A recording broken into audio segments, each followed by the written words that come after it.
is going on, everyone? Finally made it. Week 10 USFL QB rankings. Running down this. This is going to be our last USFL QB rankings. This is my last QB rankings for 2023, it looks like.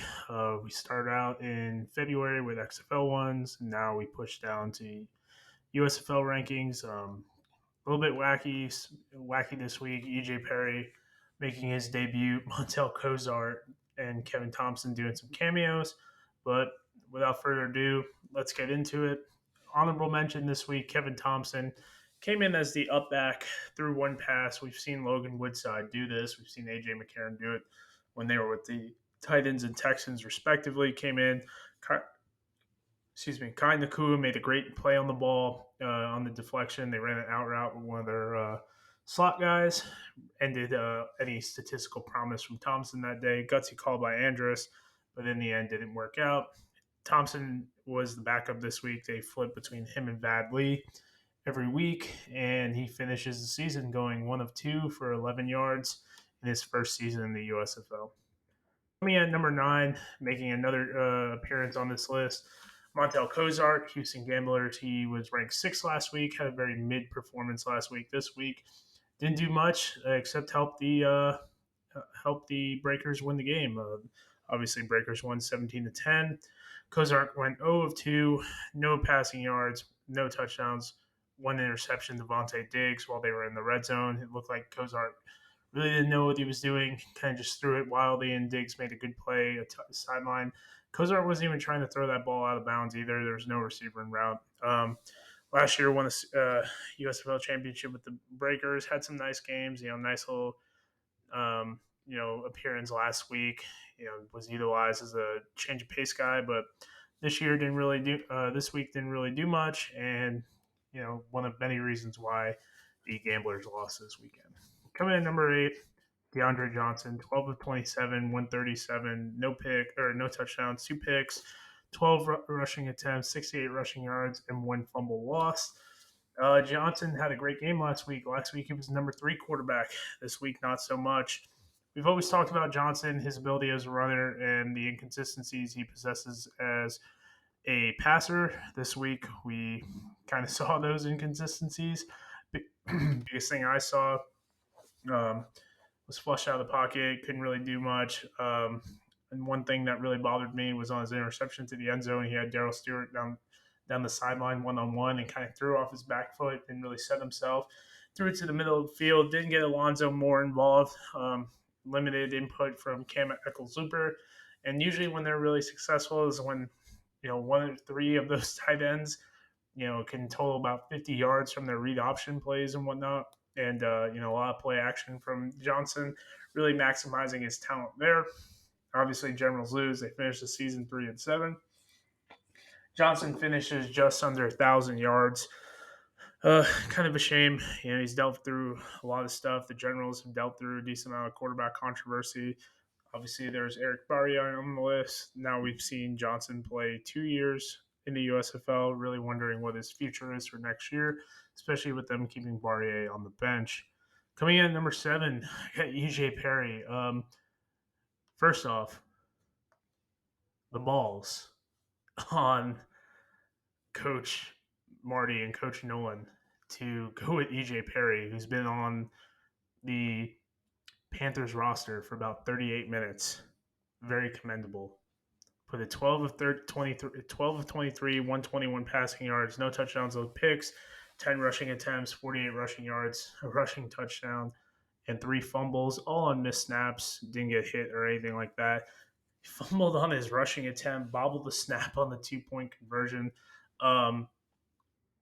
It doesn't get much more magical than that. It keeps the Panthers in the playoff into the playoffs, thrusts them into the playoffs. You got him, Marcus Sims, the special teams unit was great. Defense played great. Even though he had 3 fumbles, none of them were for a loss. First appearance on these rankings, first professional experience in the regular season. Last year he spent time with the Jaguars and was with the Texans for about 5 minutes, had an option to sign with the Eagles, chose the Jaguars over the Eagles. Um, plays college football at BC and Brown, threw 47 touchdowns, I believe, at Brown. There's not much to say. It was an ugly performance, but overall, Perry's still learning the playbook. I mean, at this point, you got to ride with it. Well, I don't think Josh Love is the greatest quarterback out there. He was the guy for 9 weeks of the season, and the Panthers needed to change. They needed a spark, and Perry and mostly his legs, like I said, 48 rushing yards, really gave it to them. Even Reggie Corbin wasn't too crazy. Steve Scott didn't really do much. It was the EJ Perry show on the ground, and don't get me wrong, Marcus Sims had a big contribution to this win, but Perry kind of figured it out. It was a very messy game from him, but it was a lot of fun to watch.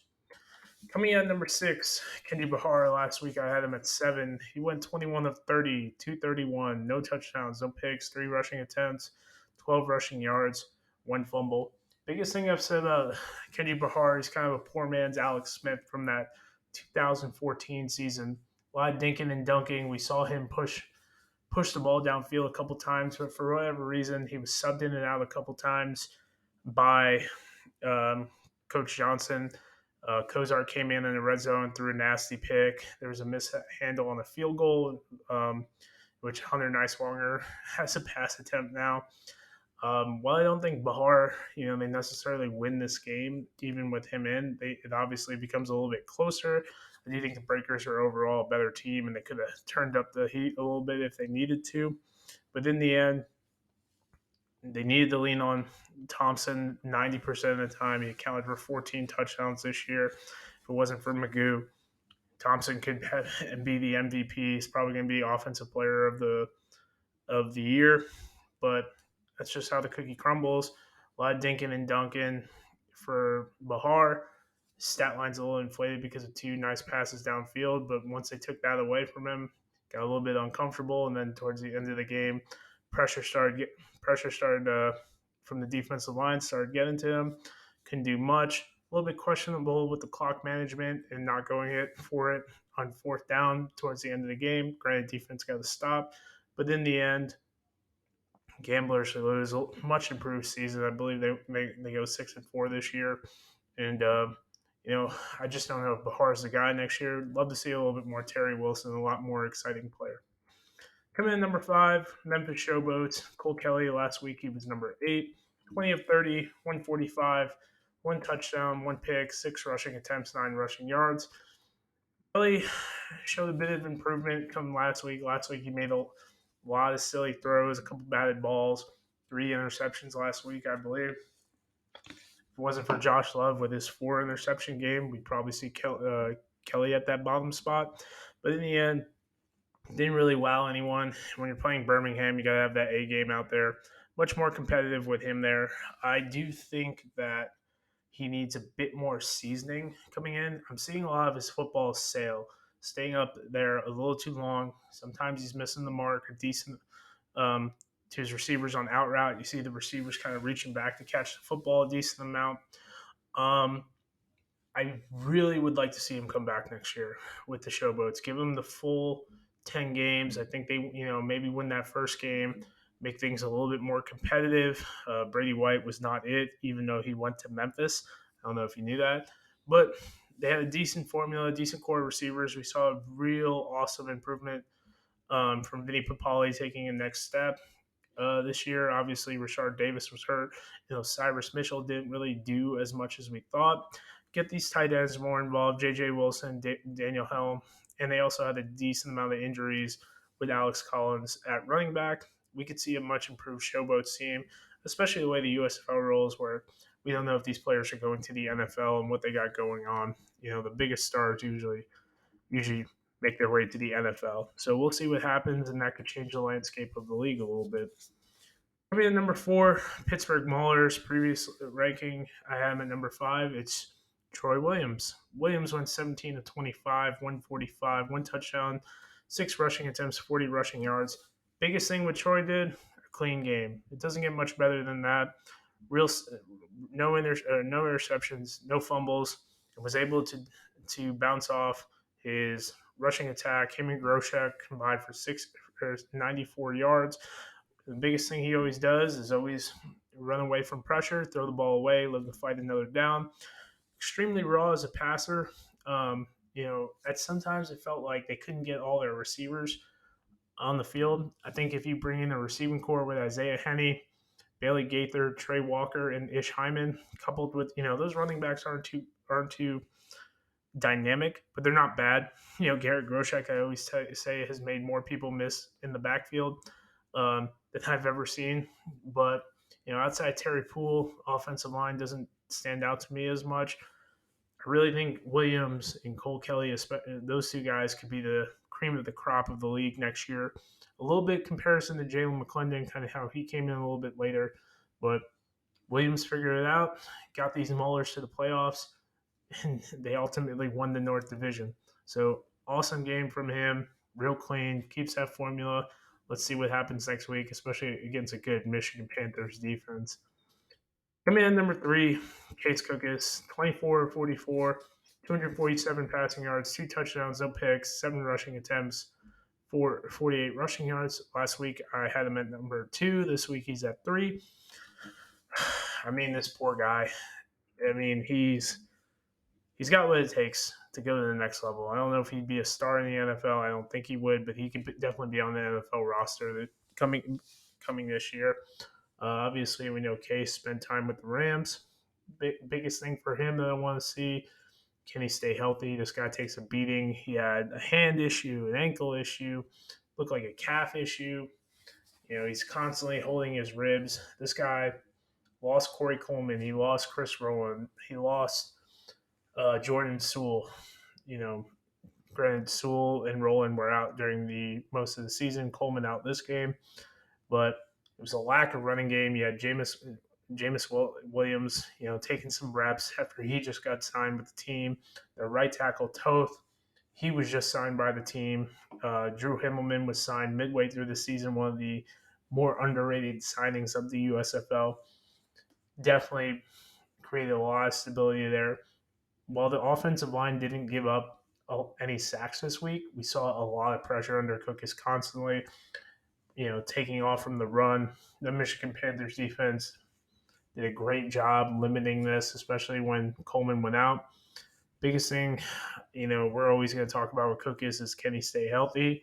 And he did, but he was definitely beat up this whole game. Coming in at number 2, I got McLeod Bethel-Thompson, New Orleans Breakers. Last week I had him at 4.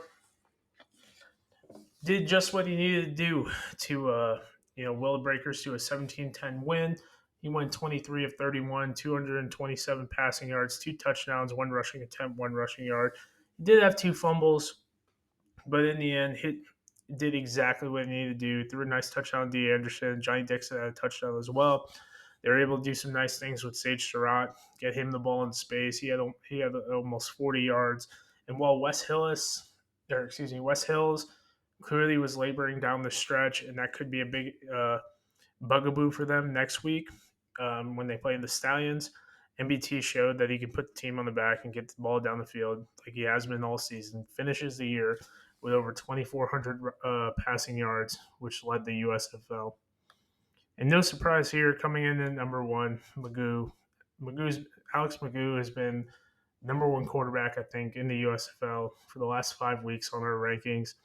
Stallions got themselves a winner here. He went 22 of 33, 282 through the air, 2 touchdowns, 1 pick, 7 rushing attempts, 32 rushing yards.